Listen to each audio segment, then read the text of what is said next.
Carol Palalis, good evening. How does the quarterback room look so far after our Heisman contender, Jordan Travis?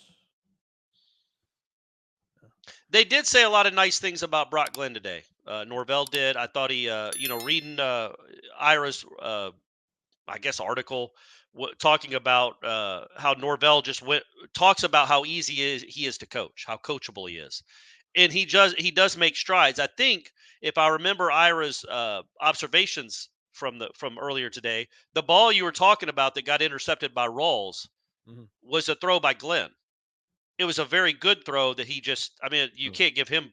I mean, that was a good throw that the kid just bobbled and it went in for an interception. Right there. When I watch that kid play again, he probably, I don't, if we're looking towards 2024, if Jordan Travis gets hurt this year, obviously it's going to be a much tougher sledding, and nobody's going to expect a championship. But when you think about 2024, I dare say that Brock Glenn is the only one now in the QB room that has me excited about maybe the prospects of what 2024 could be. Is that fair I'll to say? co-sign on that. Yeah. Is I'll that fair to co-sign on say? that.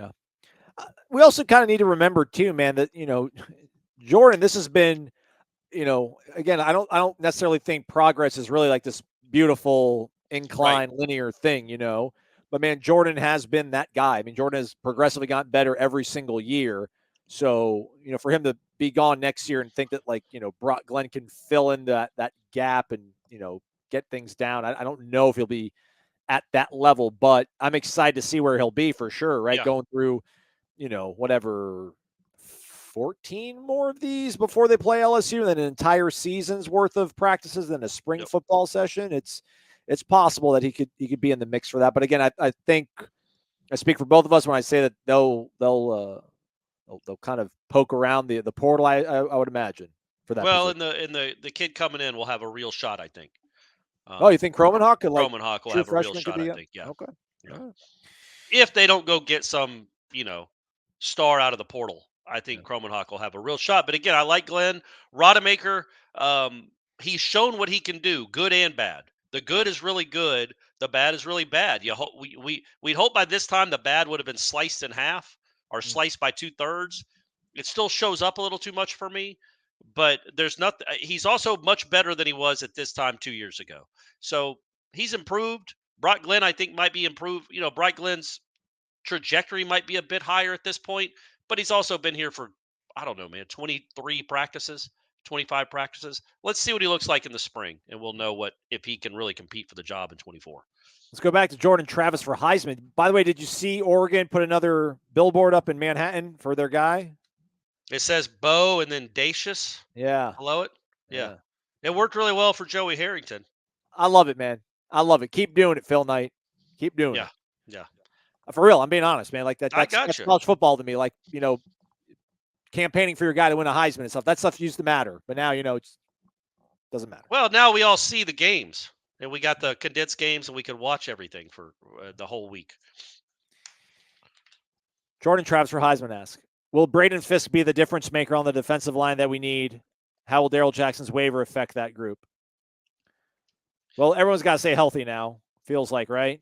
If somebody were to go down, then you start getting into a position that you don't want to be in. The wild card is Tafasi, in my opinion.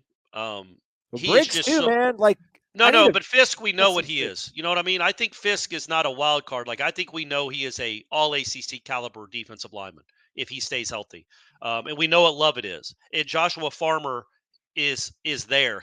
I think he's taken that step. If you can get Tafasi to be the guy that we see sometimes, man, he could be a guy that, especially as bodies get beat up in the middle of the season going into November, and you've got this guy that's not really a freshman anymore. He's played some football. He's grown. He could be a monster for teams to have to deal with. The problem is he's so raw right now, and he's never played a game of college football, but he might be the strongest kid on the team. And there are times where as we said last week in Jacksonville, Jarian Jones was like, "Oh my God, will somebody block Tafasi?" Or Ayo, will somebody block him? Like, he can at times be just an absolute wrecking ball. And when you're talking about the ceilings of everybody else on the defensive line, his might be the highest. It's just he's young and he's never done it, and he's raw. But he's a wild card of what he could maybe be at the middle or end of the year. But losing Daryl Jackson was a big loss. Yeah, hurts. Apparently, somebody said Jimmy Petronas, who Yeah, wrote a letter too. So we got all hands on deck. wrote a letter to the NCAA president. So someone start a change.org petition. Let's send it around, everybody. Let's be the difference. I like the power of a letter. Nobody sends letters anymore. It's nice, except for my homeowners association. They love their letters. Holy moly. A concern of one of our valued viewers before the season started was the depth at safety. Amen. Feels much better now knowing that the young guys are performing well, but can they be special? When? Yeah, that's the question. Too, right? Maybe they're not going to be special this year. Freshman safeties aren't special. Can they be contributors is the question for this year. I could envision a scenario where Kirkland and Hussey, and Barker too. I mean, they all have some tools that you're like, okay, man, that could really play. Like that could be, they could all be starting next year. Like they show enough promise in flashes that you're thinking, okay, well, he might not just be a starter. He could potentially be a star if he keeps developing. Like all three of those have had their moments, right? Don't you think? Yeah. So there is a chance that they could be special. Not this year, though. This year, you just don't want them to fall on their face if they're thrown into action. So Zeiler wrote right off the bat, what are the headliners' expectations for Caziah Holmes? Now, I want to start with this because I loved him for the 5 minutes we saw him in spring before he hurt his hamstring, and I really liked him.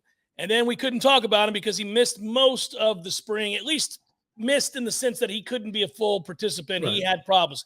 It's already in the past, so I don't mind saying it. Mike can't get mad about that. But I love what he brings to the table physically. I think he can help you. I think this is a loaded backfield. And I'm not surprised to hear Caziah Holmes turned heads in the scrimmage as well. I think he's a good player, man. I think they've got 4 guys, more than that, really. But you can only pass the ball around so much. I think they got 4 guys that legitimately could do damage on any given Saturday, and he's one of them. It's interesting because he doesn't really – usually when you think of running backs or multiple running backs getting opportunities in the same backfield, you think of like different skill sets. And so like, Philly catching the ball out of the back. Yeah, and like, even like going back to last year, you had Trayshawn and Trey Benson, or this year you got Trey Benson and Rodney Hill and Toafili. Like they all bring a little something different. Caziah is kind of a lot like Trey, right? I mean, he's, not quite as big, maybe not quite as fast, although I think Caziah thinks he's really fast too.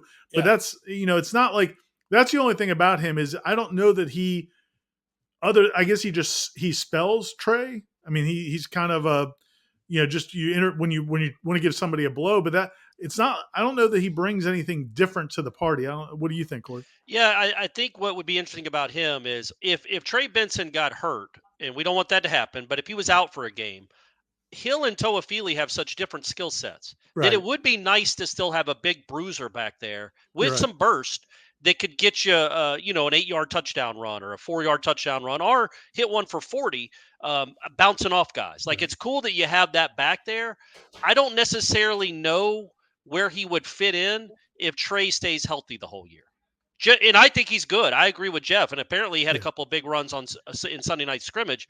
I just don't know where he fits in because you already had the big bruiser that can hit the home runs, and he's one of the best running backs in the conference. And then Toafili and Rodney Hill are different skill sets. Caziah is so much more like Trey, but you're not going to play him over Trey. Not for any consistent amount of time unless Trey gets banged up. You're describing an abundance of riches, which is a really good thing. And this is kind of where they're at some positions. And I think ultimately it means down the line somewhere that somebody will transfer. But I mean, I'm not trying to usher anybody out the door. They got a lot of talent and they've got the ability to withstand guys missing a week or two.